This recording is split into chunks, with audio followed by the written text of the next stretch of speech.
시드니 파웰은 지난 16일 마크 레반 쇼에서 2020년 대선 부정선거의 가장 최근의 증거에 대해 논의하는 중 대형 폭탄을 투하했습니다.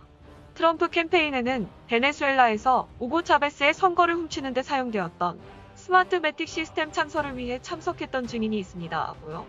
그러면서 파웰은 말합니다. 사실 저는 지금 공개적으로 이용될 수 있는 목격자의 진술서를 이메일로 보냈습니다. 그 시스템은 일부 지역에서 수정되었지만 그는 우고 차베스 대통령과 마두로 대통령의 선거 결과를 조작하는 특별한 목적을 위해 이 시스템을 세팅하기 위해 참석했습니다. 그들은 라틴 아메리카 전체에 이것을 수출하였습니다. 스마트매틱스 및 도미니언 시스템은 선거 결과를 바꾸기 위해 구축되었습니다. 그리고 그는 그곳에서 있었던 그대로의 일들이 미국에서도 일어나고 있다는 것을 깨달았습니다. 특히 최대 경합주가 갑자기 무너지면서 그들은 투표수를 세는 것을 멈췄습니다. 바이든을 위해 표가 나오도록 하기 위해서는 트럼프 대통령에게 들어가 따로 기계를 리셋해야 할 정도로 필요성이 컸기 때문입니다. 시드니 파웰 수석 변호사에 의해 전 세계적으로 공개된 바이든의 사기 선거에 관한 증언 자료의 양은 방대했습니다. 증인이 작성한 진술서 중 핵심 부분을 발췌해드립니다. 스마트매틱의 선거 기술은 전기관리 시스템이라고 불렸습니다. 스마트매틱은 이 컴퓨팅 시스템 분야에서 선구자적 역할을 했습니다. 그들의 시스템은 인터넷을 통해 투표 데이터를 컴퓨터화된 중앙표 작성 센터로 전송하도록 제공되었습니다. 투표기 자체에는 디지털 디스플레이 유권자를 식별할 수 있는 지문, 인식 기능, 유권자 투표용지 인쇄 기능 등이 있었습니다. 유권자의 지문은 유권자의 신원에 대한 컴퓨터 기록과 연관되어 있었습니다. 스마트매틱이 전체 시스템을 만들고 작동했습니다. 차베스는 스마트매틱스가 탐지되지 않고 각 유권자의 표를 바꿀 수 있는 방식으로 시스템을 설계해야 한다고 가장 주장했습니다. 그는 만약 유권자가 엄지손가락 인쇄물이나 지문을 스캐너에 올려놓게 된다면 지문은 투표한 유권자의 이름과 신원을 기록한 기록과 연결되지만 투표자는 변경된 투표로 추적하지 않는 방식으로 소프트웨어 자체가 작동하기를 원했습니다.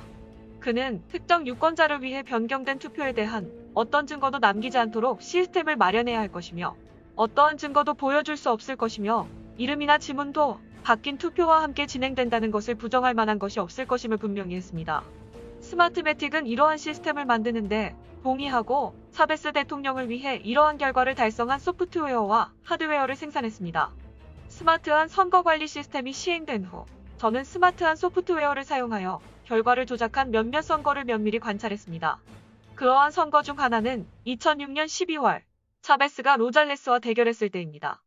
차베스는 마뉴엘 로잘레스에게 거의 600만 표의 압도적인 표차로 승리했습니다.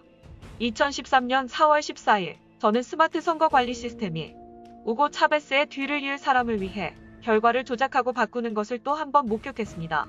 스마트매틱스는 베네수엘라 선거에서 집권당에게 결과를 보장할 수 있는 회사입니다.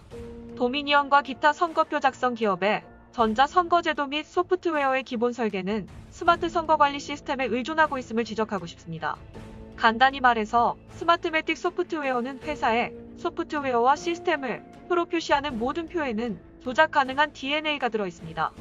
도미니언은 미국에서 표를 집계하는 3대 기업 중 하나입니다. 도미니언은 유권자 식별 데이터와 투표 데이터의 저장, 전송 및 계산에 스마트매틱과 동일한 방법과 근본적으로 동일한 소프트웨어 설계를 사용합니다. 도미니언과 스마트매틱은 함께 사업을 했습니다. 소프트웨어, 하드웨어 및 시스템에는 동일한 근본적인 결함이 있으며 이로 인해 일반 사용자가 부정 행위나 조작을 탐지할 수 없는 방식으로 데이터를 손상시키고 프로세스를 숨길 수 있습니다. 투표기가 유권자가 의도한 투표 결과를 표시한 다음 그 변화를 반영한 투표용지를 인쇄한다는 사실은 중요하지 않습니다.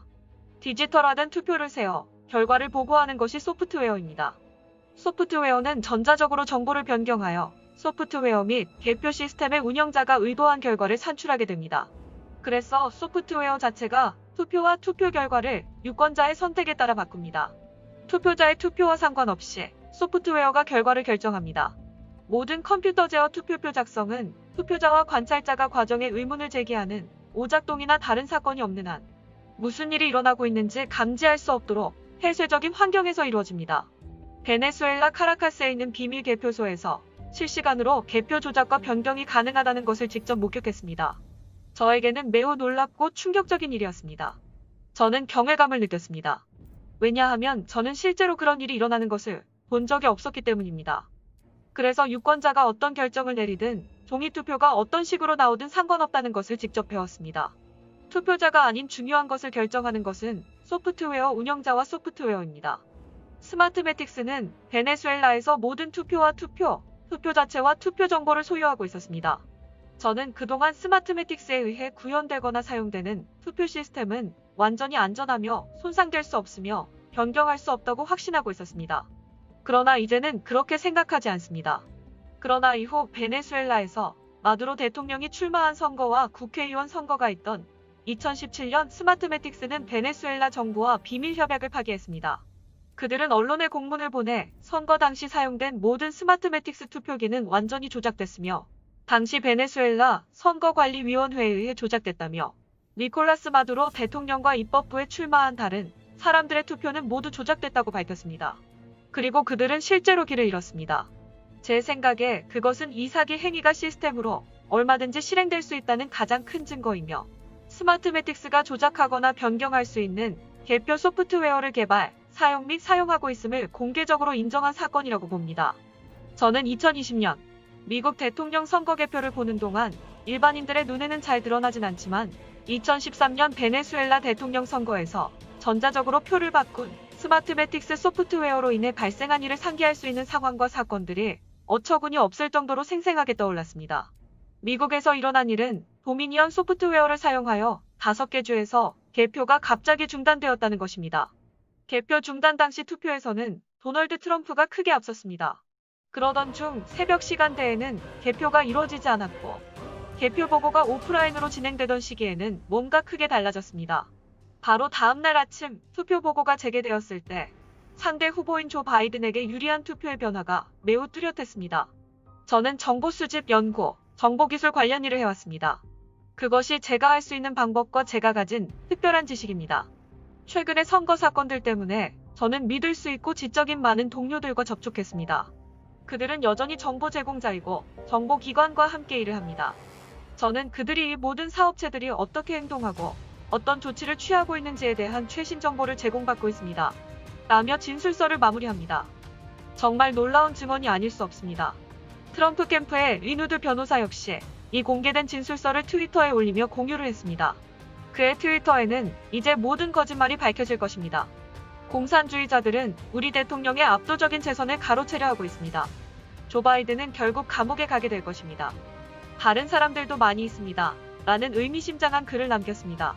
트럼프 대통령의 승리는 세계 거대 악과의 승리입니다. 이 전쟁에서 진실과 정의가 승리하길 기도합니다. 이상으로 자유포커스 뉴스를 마칩니다. 현재의 정치적 상황과 상관없이 구독자님들의 개인의 삶은 완전 행복하시길 바랍니다.